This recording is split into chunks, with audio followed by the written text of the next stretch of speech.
we will talk about what is more or less scientific computing. And this is quite important for us to have a common ground to know what we are discussing about, because for different people, scientific computing can mean different things. And the idea is that this is a very broad subject, and the idea is to tell precisely what I'm trying to do, because this is less than 1 year seminar, and so the idea is that we should be very concise in what we are talking about. So we should define clearly what we are trying to assess. Then we will discuss this from the low level perspective, the plumbing or the building blocks, things that we use to build higher constructions, to build a house, castles, or whatever. And in this case, I will use the software projects. In this case, I will discuss two different ways to distribute software. Uh, both the distributions that are related with the computer language, with each computer language, and operating system distribution, mainly Linux, but not only. And also then I will compare both what is equal and what is difference between those two types of projects. And then I will present a practical example where I apply this and what we can bring to our conclusion. That's the point. So in every mathematical every seminar there should be a formula, okay? So in this case I present you one formula, and from now on probably there will be no more formulas, but I think I find this particularly hilarious, because the relation between the Bayes theorem and the way to be able to use it. This all these cartoons, or most of the cartoons that will appear in this talk, are from Randall Munro from XKCD that you have in the bottom. So if you want to have a laugh and you are getting a bad day, I propose you to go there. It's a nice place. So, okay, scientific computing, what it is. In this case, Golub, Gene Golub, defined it in a simple way in 92, saying that scientific computing is the collection of tools, techniques, and theories that are required to solve problems using computers. Okay, and I think that we more or less agree on that. It makes sense. And what people sometimes mistake this is with computer science. Scientific computing, or as what is also known, computational science, is not the same as computer science. Okay, so they are separated fields. They are related, but they are separated. Okay. Again, all talks should have some kind of Venn diagram, and this is more or less some kind of rough idea what comes with scientific computing that is in the middle. I already saw some other diagrams where basically you define the same with data science. So, but basically that is the idea. You have a triangle with three different vertices, and the idea that is that each one contributes more or less equal to the problem that we are solving, and the intersection of those techniques is what constitutes scientific computing.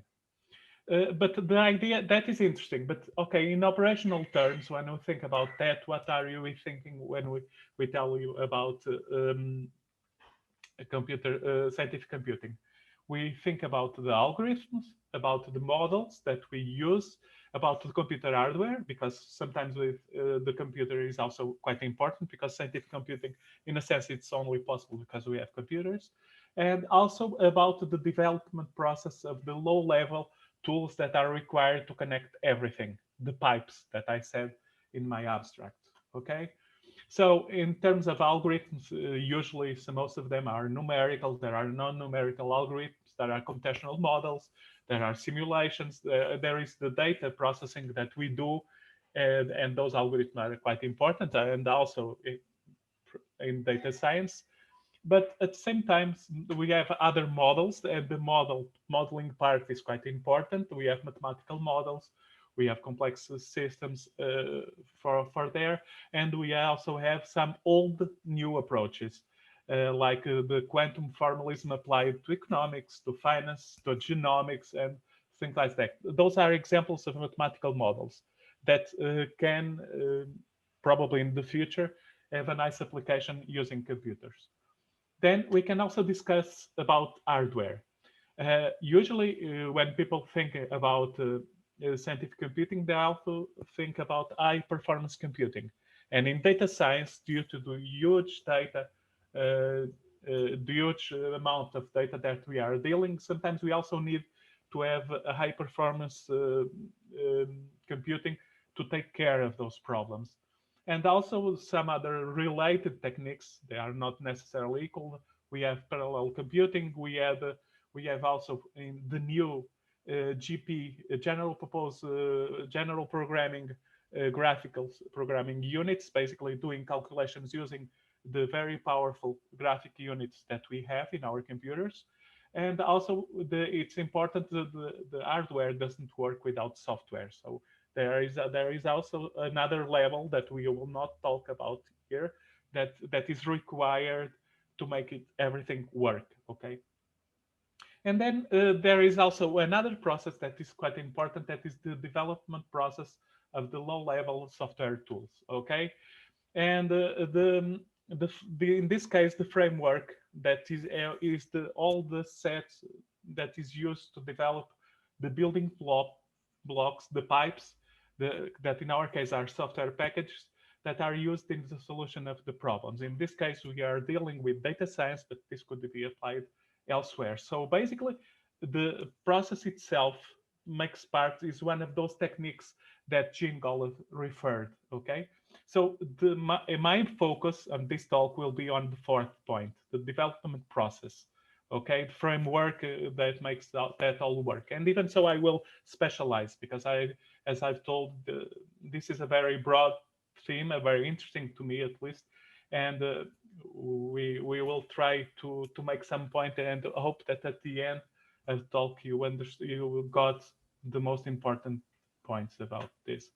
So regarding the process, you should trust the process. Okay, for those of you that are fans of uh, why should we trust the process? Because if we think about the low level as the pipes in our homes, we don't want to wake up with the water, with no water, for example, because we need water to live, no doubt, or with our homes inundated with water over the place. We need for the piping to be working perfectly for our life to continue and to work as it should. Okay. Regarding this graphic, this is the trust. The process is from an NBA, a basketball team, American basketball team, that are the Philadelphia 76ers, and they have supposedly some process to work, and they say you should trust the process even if things don't go wrong. But okay, so the idea is that we should also trust the process, but that trust requires work. Okay. The question is, why do I care about these subjects? Because I want to know how things work the way they work. This is, in a sense, an epistemological view, because I also want to understand how science works the way it does. How is that different? What can we learn from the past to do better science in the future? And in order to study this, again, I'm narrowing the goal, the focus. I want to to study examples of the ecosystem that has grown around the scientific computing, and also the developing methodologies that are used to build that software. Okay. And the question again, why is this important for data science? Because this series of seminars is about data science, and it's because one of the major principles or tenets of the scientific method is the reproducibility of results. Okay, and the idea of reproducibility is that any result should be documented by making all data and code available in such a way that we can repeat the results. Okay, and there are two words that I would like to emphasize here, that are data and code. And again, we are narrowing the purpose of what we are doing. And in this case, we will discuss mainly the code part of the talk. There are other issues that we can deal with about reproducibility with data. We have the fair, we have lots of things that have been developing in the last couple of years, but now I will focus just from scientific point of view on the code, okay? And in one other important thing about here, and this is quite important, is also for us to have a common ground, to have a common set of definitions about what do we mean with reproducibility. There is some guy that I read that I like it a lot. He was the responsible. He has been working in this area for a long time. He created the scientific Python package that it doesn't work anymore because it only worked with Python 2. But that is someone that I have been following the last 25 years or so. Conrad Insen, a French guy, and he said that computation is reproducible if it offers four essential possibilities. And the first one is the one that we are used, that is to inspect all the input data and all the source to that can possibly have an impact on the results. But there are more. That is not only the only possibility. To run the code on a suitable computers of one of our choice to verify that it really does what it says it does. And you could think, okay, but since we have the code, the source code, that would be immediate, right? And not so on. There are more details here, and the the modern computing landscape is a lot more complex now, and so this is not obvious at all. So there is also the idea to explore the behavior of the code by inspecting intermediate codes, basically doing some other experiments. Just like in the traditional scientific method, we have an experiment and we repeat it and try to see what is the sensibility of the process, what are the variations, and so on. And um, sometimes it's not possible. Sometimes the idea we have just part of it, and we would like also to verify that the published executable versions of the computation proposed as binary files or as a service, because that happens more and more, to indeed corresponds to the code that we have, because it's not obvious, and because sometimes, as you know, it also depends on the configuration. So it's not enough for you to have the source code. The configuration is also important. There are lots of other issues. For example, the computers that we have are so sophisticated that some of the code doesn't even run on operating system, that runs on processors. So this is a very complex area, okay? And reproducibility is all but is in this context. Um, so again, I created an analogy when I in the abstract, where I say that piping is important. So piping, wiring, and the sewer systems, why not, are of paramount importance for the modern society. Okay, but the question is that most of the time when they do work, we don't see them, and that is a good thing. So the idea is that the for our process, for data science, for other subjects to work, that we also need some kind of invisible infrastructure or framework to work, even if it's seemingly we don't see it. Okay. So in this talk, also that is one of my interests. We will focus on free software, open source, if you prefer, with related project and communities, because the human part of the equation is quite important. These projects are made by people, and and it's always important to consider the human side of the equation. And we also take care about the process and procedure that make them work, and some of the challenge that lie ahead. There are lots, and we will talk just about some of them. Okay.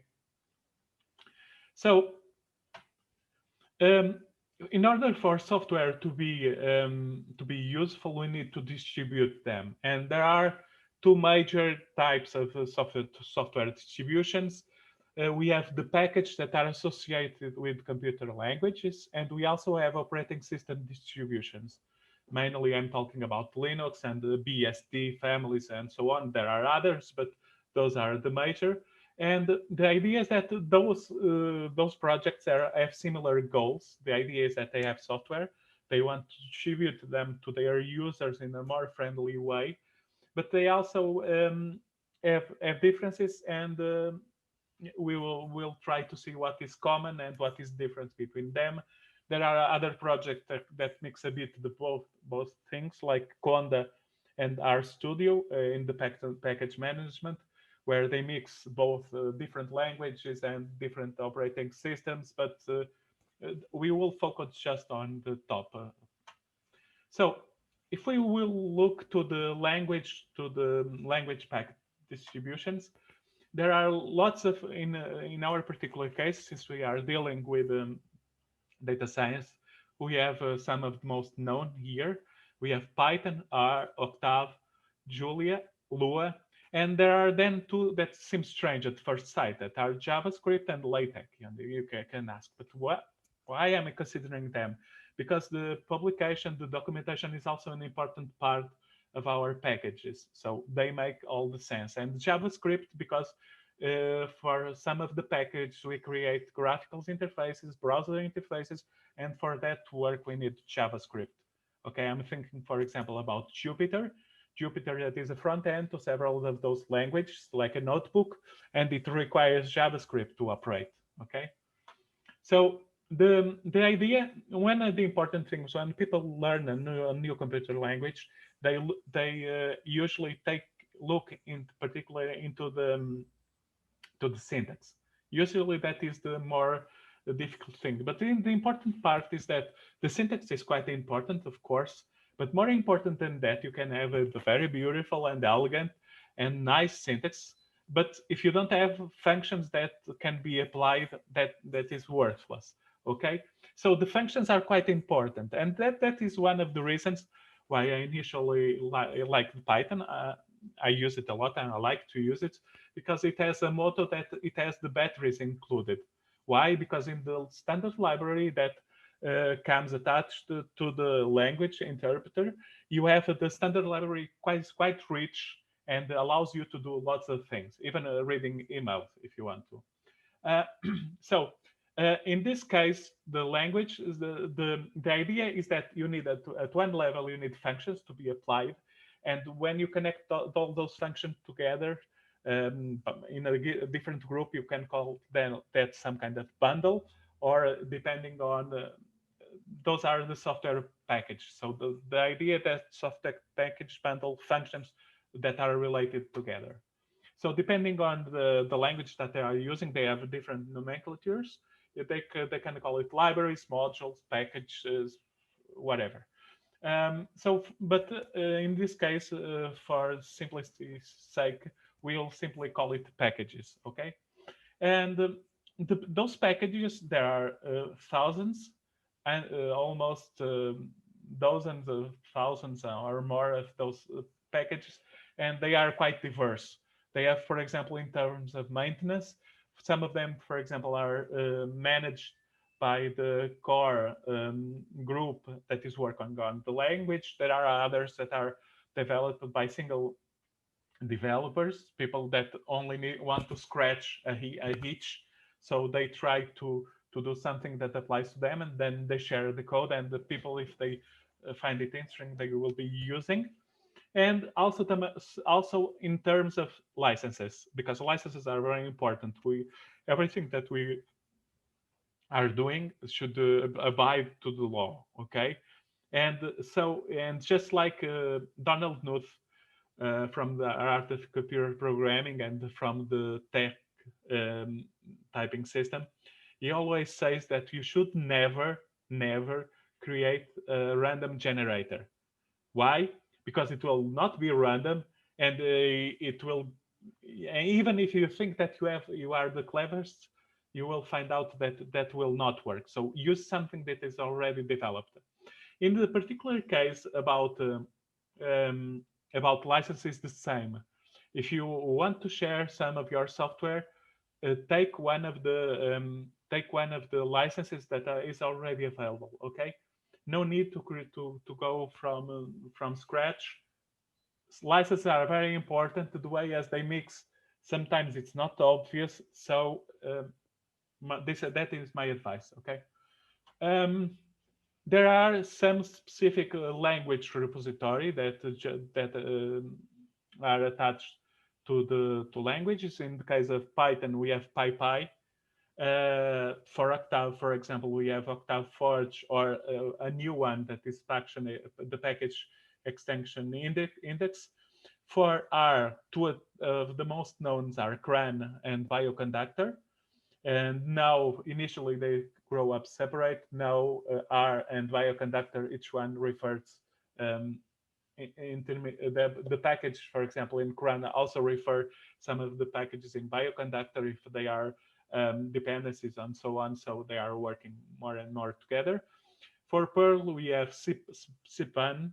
For LaTeX, we have CTAN. And as you can see, there is here some kind of pattern. That is why I put the R so below that, so that you can see that people, at some point, the idea about having some kind of repository seems quite a nice idea, and everyone decides to do. Okay. Um, and for JavaScript, there is this npm repository. Um, in the reason why we had initially a language repositories is because the software packages in general and language packages are its usefulness increases if they are easy to install. We see some software say, oh, that is a nice idea, and if we are immediately able to install it, that will be a bonus, and probably we will explore it a lot further. Because if it's clumsy to install, probably people will say, "Oh, forget and let's go to do something else." Um, and the idea is that that was the reason for the language to create a repository associated with it, even if initially they didn't have. And one also something that appeared with time is that advantage of have just one or a sufficiently small. I said, for example, in the case of R, there are two repositories. Is that the discoverability and installation of software is simple, because usually you have a simple function that will download and install the functions and take care of the dependencies, and that is a good thing.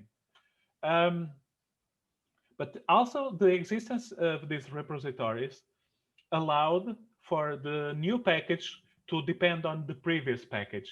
And that is a good thing, because as is Isaac Newton in an unexpected way, probably you don't associate humility with Isaac Newton. I apologize if there are fans. But he said that if I have been seen further is by standing on the shoulders of giants. And that is true for everything. And particularly in the case of computer languages, that allows you to develop new strategies. Also, when you look from a higher perspective to those language repositories, the controller package they are very different a bit among them. There are some that are too strict, too tight, where uh, packages have to follow a very strict set of rules. For example, in terms of licensing, that is important. They have to build they must satisfy some constraints, while other are very loose, and basically you can go there and register your package in the and is already all immediately part of the repository. So to give some of the ideas regarding software packages, I will take another package, in this case that is Zoo. Zoo is for regular and irregular time series. And notice that you have the name, you have the version, and you also have some kind of dependencies. So that depends on R, on the core, and also depends on the stats package that comes with the core. And also imports, notice that it imports some other packages and suggests that you install some other like that. And so you can imagine that time series, TS, and XTS, they all are used to study time series, so they are related. But notice that this creates a network of dependencies. Then for example, what I wanted to stress is that for any package to be in in CRAN, it really needs to specify clearly the license that it's using. In this case, that means that it's either using GPL version 2 or this the pipe is or version 3. And then it also has some kind of hash key associated so that you know that the package is precisely that you put there. And it also says in this case that it needs compilation. But we can go, this can be, there is here another example. So this is a package to estimate to work with stochastic differential equations that does inference and solves some of the models. And notice that some of the difference, notice, for example, that also depends on zoo. So basically you have here some kind of transitive dependency between packages, okay? And again, notice that this is different from zoo, because in this case it also links with compiled packages like RCPP, that is an interface from C++ to R, and the interface from CPP from C++, sorry, in R to Armadillo. That is another set, that is a different package that I also use and package in this case for Fedora. You have the license and same thing. Changing from the language, you will also see, for example, I mainly discussed previously R, and now I will just see one image, one picture is worth 1,000 words. For example, in this case, we have the layers that I told you about. We have Python, the core, and then we have a small set of nuclear packages that probably only depend on Python. For example, just like NumPy, Jupyter, Cython, Numba. This is for graphical, for GPUs computing, IPy, things like that. And then we have another set of package that is built on top of those, like matplotlib or pandas or scipy, because they all depend, for example, on NumPy. And then you also have another set of packages like NetworkX that I will refer today, that I use to work with the graphs, with networks, SymPy for symbolic Python, and so on. So basically the idea is that this is a very complex and rich ecosystem. The idea is that this distribution process, we should not forget history, because this is an evolving scenario. So initially it started way, as I said, because the question with the internet and the difference is that now it's not the problem that we don't have information. We have lots of information, and what we need is someone that takes care, that curates that information. Just like in a museum, we go to a museum because in a museum they select what are the best examples of some period or some artistic period. So the idea is also that some of those repositories also curate that information. And think about CRAN that as some kind of software reviews that say, if you want to solve this problem, you should try to check just those packages. Instead of the 15,000, you will probably just need to look to 10 or 12, and that is manageable. While searching into 15,000, it's not. And that also meant that you had historically it was easy to download packages. With the appearance of other with source distributed control version system like Git, Mercurial, Fossil, and others in 2005, that led to services, to web services, where you can put your code in those services, and you say, oh, notice my code is available here, you can use it, and so on. So the idea is that they are not developed behind closed doors, but now people can use it and can collaborate, okay? And since some of those some of those services have been becoming too large, there are also some kind of reference. I think about GitHub, for example, that is behemoth in this case. So, for example, there are new functions that allow you to install directly from GitHub, for example. Okay, This is another but the question about these dependencies, it is that it also has drawbacks, and there is here an interesting thing about this, because notice that all this infrastructure that is amazing lies in a small piece, and sometimes that breaks. Yeah, I can give you some examples where that happens, but we should never forget that, because there is the tragedy of commons. We should take care of our common interests. So until now, I talked about language repositories associated with languages. Now I will talk about operating system distribution. So those are projects that take software, different kinds of software, and integrate it in a consistent way. Um, and examples those are the Linux, and there is a hand missing here, around the Linux and the BSD family of kernels. They also have specific repositories that you can access, and tools that allow graphical or command line. There are lots of them, to go to a given repository and take the package and all its dependencies. Okay, you have here some examples, and I will mainly focus on here. As I'm saying, I'm narrowing to give the general idea about what we are talking. And we are talking because the idea, again, we are talking about this because we are talking about the low level components that allow the system to work. Um, so in general, Linux distributions or OS distributions are very similar. They distribute a given coherent set of packages. Coherent means that they are able to interoperate with each other. Have a system that usually, not necessarily all of them, but most of them, if you ask to get a package, it will get all the packages that are related with it. And sometimes it can be confusing, because you ask for one package and you receive 1,000, because that corresponds to that network that I told you that are required for it to work.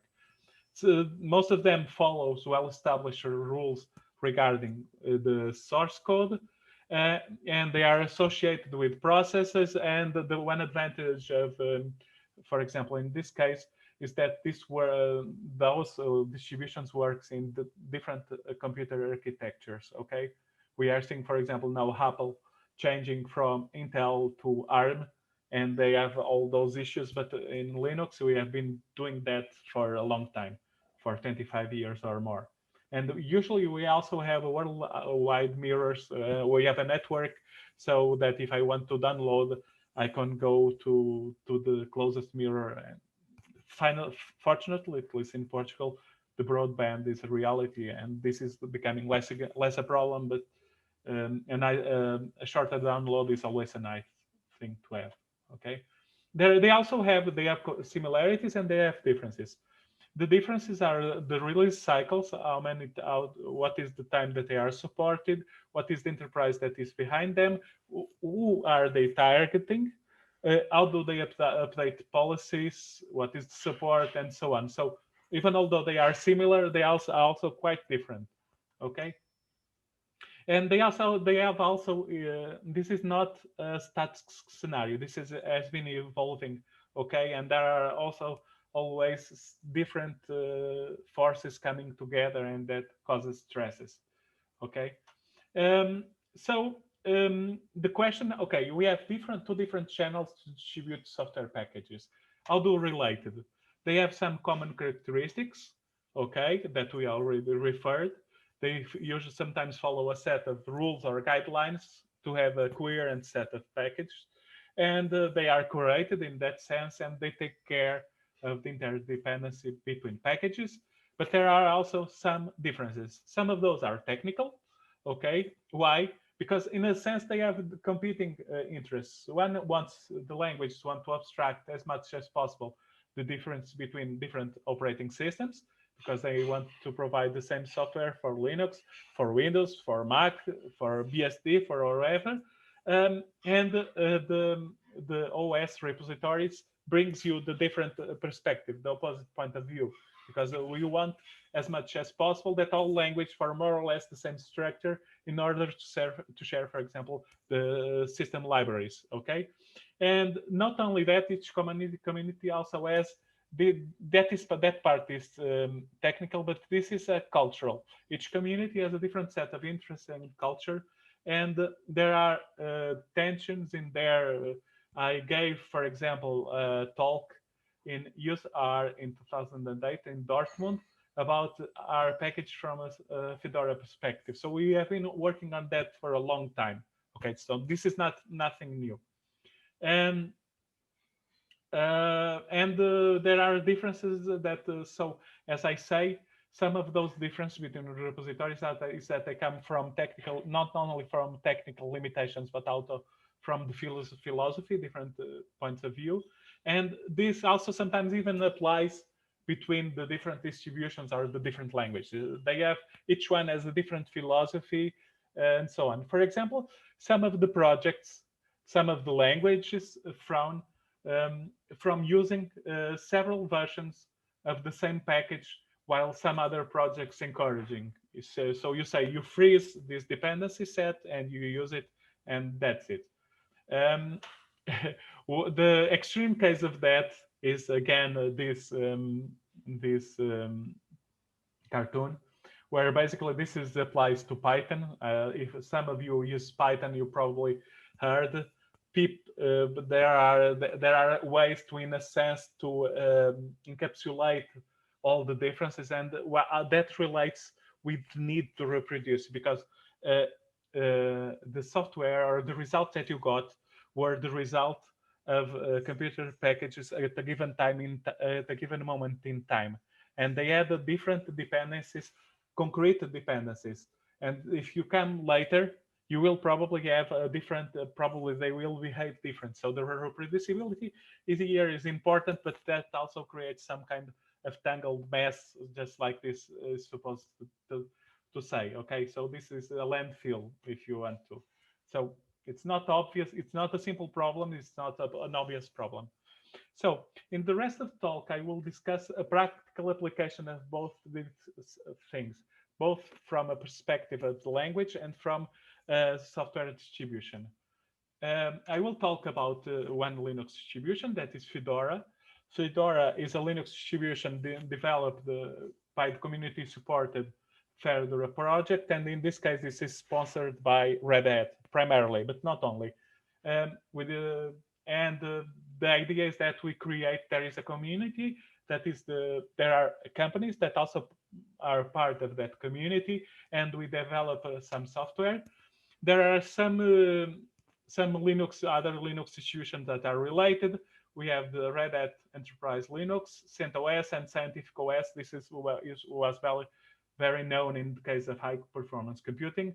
And with the last version, this has folded into CentOS. So basically, we are also starting to come together and to come together, because sometimes that is a good thing, because that means that you increase your critical mass. Okay, the core values of Fedora are those 4 Fs. Okay, and there is some kind. Sometimes we are goofy, but the idea is that the freedom we value freedom, the friends, because as I've told you, this software is made by people, and that is a very important part, because if you don't feel welcome, you will go to some other places. We also like about features, and sometimes we want to be first, and sometimes there are people that sometimes don't value the same as us, but those are our core values. I say ours because I'm also part of the project. In terms of the architecture of the projects, there are basically these main three, and those that are also applied. So basically that corresponds to 64-bit Intel architecture. And for ARM, those are the two in 32 bits and 64. And there are several others here. Those are the most important. Those are for frameworks, for IBM frameworks. And we also have those architectures here. By the way, EL stands for Little Endian, is from a story from Jonathan Swift from the Lilliput Okay, so there is another story. So there are lots of dry humor around here. To give you some idea about what is Fedora, the data is, in this case, was presented by Matthew Miller this year in a virtual conference due to the pandemics, naturally. We have all the weeks, we have around 3,300 um, and 50 people working on the distribution, with around 200 of those having more than 2 year contribution. So they are old school, as they say. And there are also people that are specially paid to work on that, both in terms of packaging and infrastructure. Examples of two companies that pay are Red Hat and Amazon, for example. And if you think about cloud computing, you can understand why Amazon is interested in Fedora. And so, but most of the developers are volunteer, and some of the developers that are volunteer are people that even are paid to work on it, but they are paid to work in a very specific part, and sometimes they contribute to other places. So in that case, they are not only paid, but they are also volunteer, because they are taking their time to improve the common infrastructure. We have around 15,000 project packages that are available, in this case in last. And one example for the usual Intel architecture, 64, we have 26,000 packages that are common to all architectures. You can think about the documentation, for example, PDF. The PDF, if you have a documentation package with all just documents, they don't need to change. There are more 2,200, sorry, 20,000 packages that are specific. And if you want to run 32 bits, there is also a specific layer for that. Every release happens every 6 months, okay? More statistics, in case you know, okay? And that is important. That is always nice to stop, because I know that I'm telling this at high speed, but okay, it's always nice and refreshing to look into a normal curve, and now we can continue with peace of mind. Okay. Um, there are people, and that is the point that I want to stress, is because this is done by people, and there are different roles: ambassador, artwork, because the art is always important, documentation for people to know the infrastructure, because you don't build that in a vacuum. And then there are also the core part, that is the package, with packages, different roles: proven package, sponsor, things like that. Fedora supports lots of language. The one that is in the leftmost column are those that usually interest us in terms of the scientific computing, and in terms of the data science as well. Um, for example, it's interesting because I want to mention that this is that now we are starting to see more and more an interconnection between distributions and computer languages. For example, the schedule of GCC, the compiler, the GNU compiler collection, and of Python is synchronized with the Fedora distributions. And you can ask why. The advantage, in the case of the advantage that comes for language, is that immediate test with a large number of packages, and in a diverse use. We use at least between 6 and 8 different architecture. So if there is some bug there, we will have a better chance to get it before it goes to users. Okay, so. And one of the interesting things, and why this I want to stress this in terms of the reproducibility of the results, is that one of the processes, and remember that we are also trying to study that, is the fail to build from source, because almost all, and if it doesn't in one happens in one release, it will happen in the other, are rebuilt every release. And if they fail to build for some reason, even if the current version that is available works and installs, um, they are marked as failing to build, and if they are not taken care, they will be removed from the distribution. Okay, we don't mind to have software that hasn't been developed for a long time, but it should be able to be rebuilt from what you have. And at the same time, one of the things that we stress in the guidelines is that every package should have a check a version to test some of its functionality, and those tests are defined by the upstream implementers, okay, so by the developers. So the idea is that we want to ensure that in each moment those packages are working. So now I will use this as an example that happened in June. In June, R 4.0 was released. And due to the changes in that version, all the R packages needed to be rebuilt with the new version.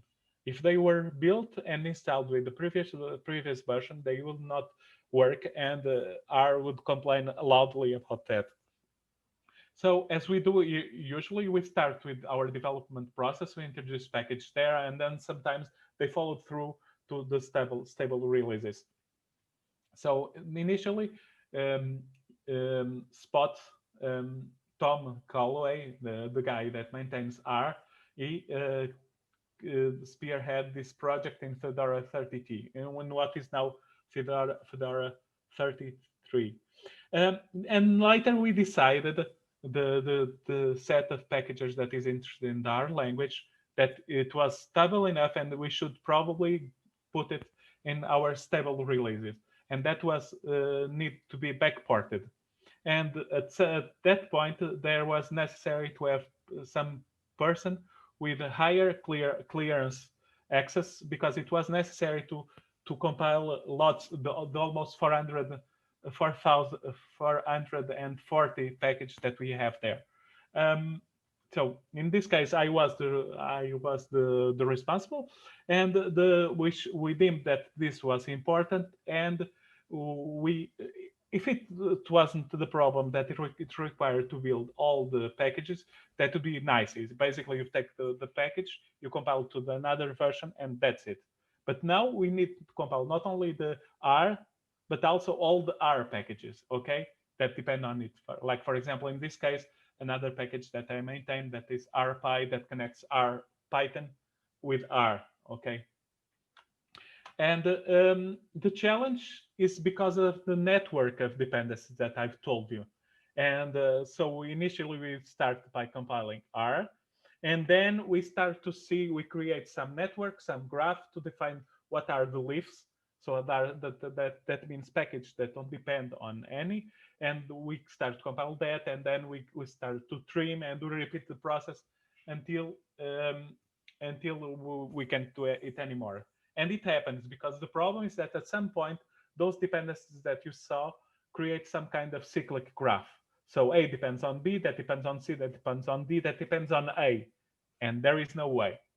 Okay, there is a way to do that. So in order to do that, it's necessary to create a double stage. And we have what we call the reboot processes, where we trim some of the dependencies that are not really required, that are required, for example, for testing. And we rebuild all the packages, and then we go to the packages that we have a reduced set of dependencies, and we restore them, and we rebuild it again.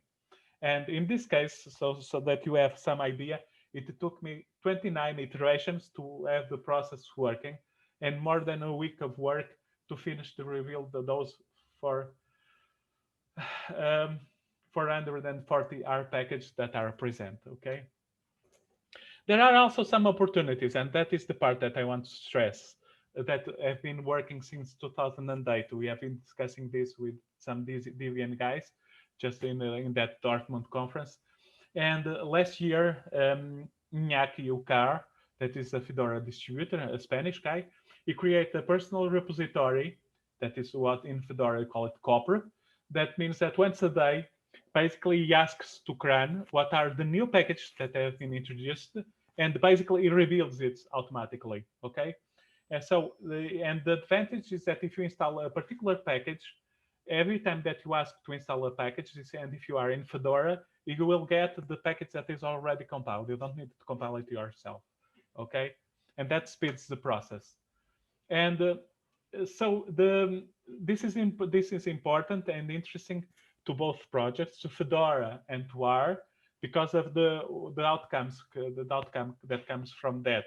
And at the same time, there is also another type of coordination, because in this case, I coordinated the release of those packages in the Fedora distribution with Iñaki, and we did it in the CRAN, and we released the package at the same time, because notice that, for example, the system R would require new packages.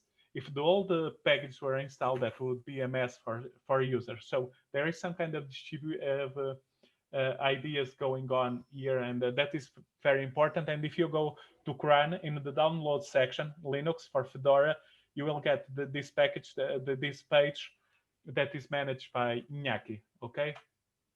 So in conclusion, I hope that at the end of this seminar you get a better understanding of some of the inner workings, because there are lots of details, and that is quite important, and that you feel safe.